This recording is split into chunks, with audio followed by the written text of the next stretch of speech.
aqui. Oi, meninos.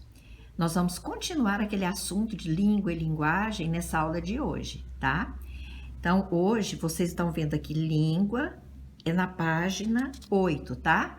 Seria bom que vocês abrissem, porque vocês vão acompanhando mais ou menos, tá? Língua, a significação e ressignificação do mundo. Bom, aqui, esse pequeno texto, que depois vocês também podem ler, ele está dizendo o seguinte, que a língua, tanto a língua falada quanto a língua escrita, é uma das principais formas de linguagem, né? E ela consiste em quê? Num grupo de letras, esse grupo de letras forma palavras, e as palavras formam as frases, e funciona como um sistema de comunicação dos eventos de determinada comunidade, tá? Então, as letras formam as palavras formam as frases formam os textos, e assim sucessivamente. A língua, ela não é uma construção individual, meninos. Vocês vão ver aqui escrito. A língua, ela não é uma construção, e sim é uma construção coletiva. E ela se comunica por meio de códigos, certo? Ou seja, o que são os códigos? Os códigos são conjunto de sinais combinados para um grupo de indivíduos para interagir entre si. Vocês virando a página do livro aqui, vocês vão ter uma tirinha, depois vocês vão ter uma explicação dessa tirinha, né? Que está falando sobre língua, sobre linguagem, voltando para vocês dizer que a língua é... que a língua é o inglês, é o francês, é o espanhol, é o italiano, né? E a linguagem é aquilo que nós usamos para falar essa língua, tá? E isso aí são chamados de códigos linguísticos. Vocês sabem que esses códigos linguísticos, por exemplo, quando alguém fala com um surdo-mudo, quando alguém tem um cego que vai fazer uma leitura, então existem os códigos linguísticos. O que são os códigos linguísticos? São as letras, né? São aquelas coisas são aqueles códigos que você utiliza para você se comunicar com a outra pessoa. Certo? Além do código linguístico, está aqui no livro de vocês, vocês podem olhar na página 9, está aqui, ó. Além do código linguístico, há vários outros presentes na nossa sociedade, tais como: tem o Código de Defesa do Consumidor. O que é isso, meninos? O Código de Defesa do Consumidor. Quando você compra, por exemplo, um alimento que está com a data de validade vencida, eles te vendem, né? Então, aí você tem direito de reclamar. Esses dias mesmo, eu fui lá no Bretas comprar um sabão em pó, que o valor estava marcando R$9, e na hora do meu pagamento, eles me cobraram mais de 13. Então, isso aí você procura o Código de Defesa do Consumidor. Aqui depois tem o Código de Trânsito Brasileiro. Então, nós vivemos tudo ocupando códigos, né? Código de Trânsito Brasileiro. Todo mundo sabe que são as leis que regem o trânsito. Onde deve parar, onde pode acelerar, andar mais rápido, mais devagar, onde pode virar, onde não pode virar, etc. Aí tem o sistema Braille. Eu acredito que talvez alguns de vocês nunca tenham ouvido falar o sistema Braille.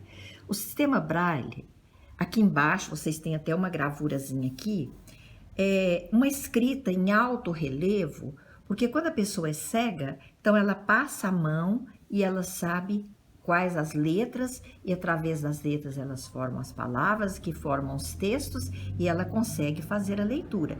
Então é chamado sistema Braille, sistema de escrito com pontos em relevo, utilizado por pessoas cegas ou com baixa visão, ok? Língua brasileira de sinais, são as libras. Hoje vocês veem, por exemplo, o nosso presidente, a esposa do presidente, os ministros, sempre que eles vão falar, há uma pessoa do lado, né, usando a língua dos sinais. Então, essa língua de sinais, ela é uma língua oficial no Brasil desde 2002. Antes ela não era uma língua oficial. Então, ela é usada pelos deficientes auditivos, né? Porque a pessoa é surda muda, ela não consegue falar, então através dos gestos, sinais, ela pode compreender a linguagem e explicação. Muito bem. Vocês virando aqui a folha de vocês vão lá na página 10. Tem aluno que gosta, né? Eu vejo até aluno conversar na sala de aula usando o sistema aqui de sinais, né? Então, aqui vocês têm todos os sinais, o alfabeto em libras, vocês podem aprender por aqui, né? Como é que faz o A, como é que faz o B, e etc. Tá tudo aqui, né? E aqui também embaixo, mais embaixo aqui, há os numerais, que vocês também podem aprender, certo? Bom, na sequência, meninos, vocês têm aqui um passo a passo. Estão vendo aqui? Passo a passo, aqui na página 10. Aqui do lado, o meu também não está colorido, mas o de vocês fica bem mais nítido, é bem colorido, né? É uma campanha publicitária. Para analisá-la, para interpretá-la, nós temos que ficar atentos às pistas deixadas pelo autor. Nessa gravura aqui, gente, há elementos verbais e não verbais.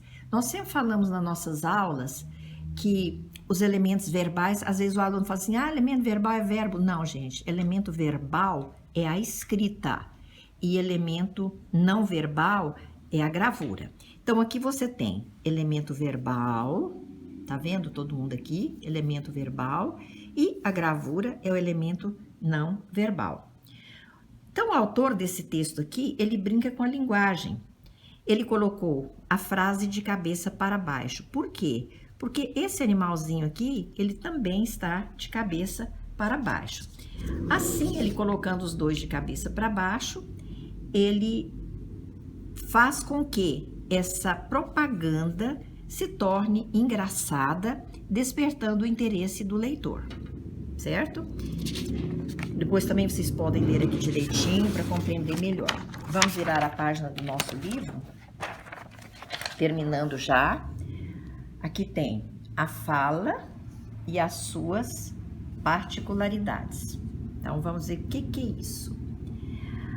A fala é a utilização oral da língua. O que é oral? Quando você fala. E é uma ação individual.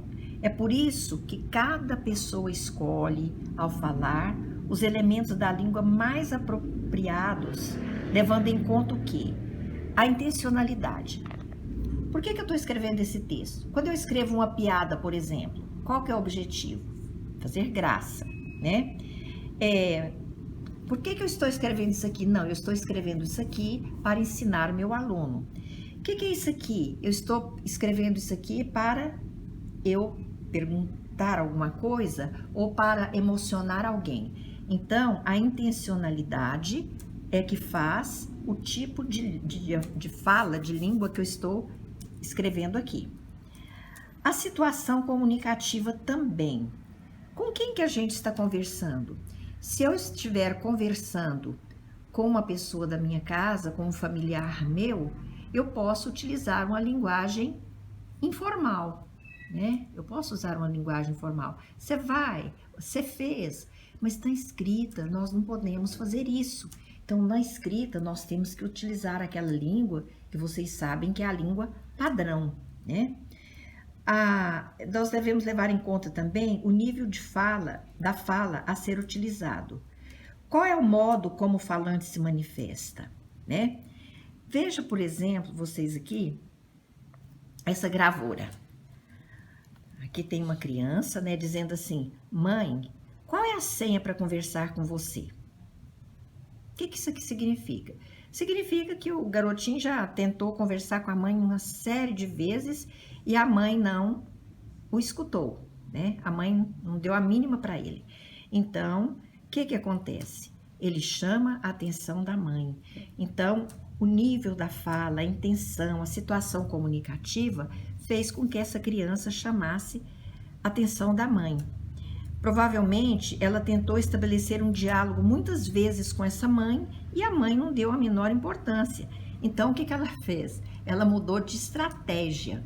Ela usou uma outra estratégia. E assim, meninos, que a gente precisa agir. Por exemplo, quando o seu professor te ensina alguma coisa e você não consegue compreender direitinho, nós vamos usar estratégias.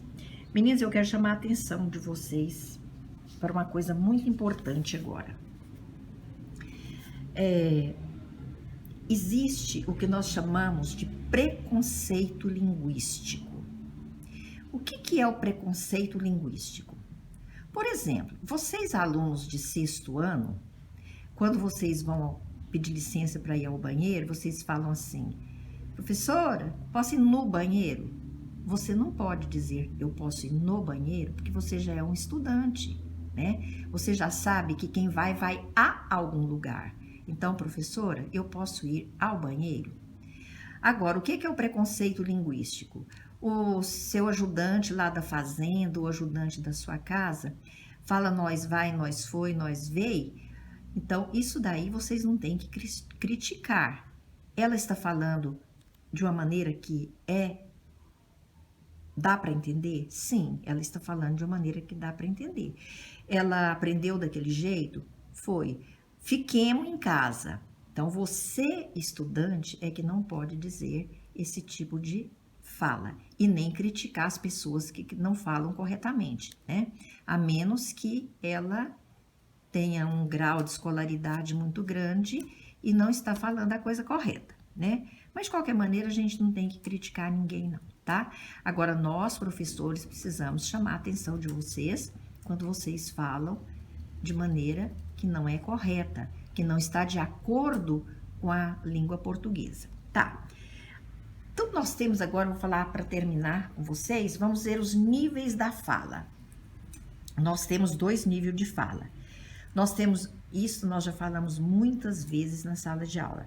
Nós temos o nível coloquial, aqui no livrinho de vocês aqui, olha, o nível coloquial ou informal, né? O que é o nível coloquial ou informal? É aquela manifestação espontânea da língua que você conversa com um amigo, que você conversa com a sua família, que você conversa lá na sua casa, né? E ela não segue as normas gramaticais. Então, você pode dizer assim para o seu colega: me empresta sua borracha. Mas quando é a linguagem nível culto ou formal, você vai dizer: empreste-me a sua borracha. Essa linguagem culta e formal, nós temos que ter um cuidado muito grande com o nosso vocabulário e utilizar as palavras de acordo, elas aparecem no dicionário. Então, ela é mais elaborada, né? Obedece às regras gramaticais estabelecidas pela norma padrão. Vocês vão achar isso daqui também, nesse pedacinho aqui, né? E lá em cima também. Então, vocês vão ler isso. E agora, vocês precisam fazer essas atividades da parada obrigatória, página 12, 13 e 14. Tá bom, pessoal?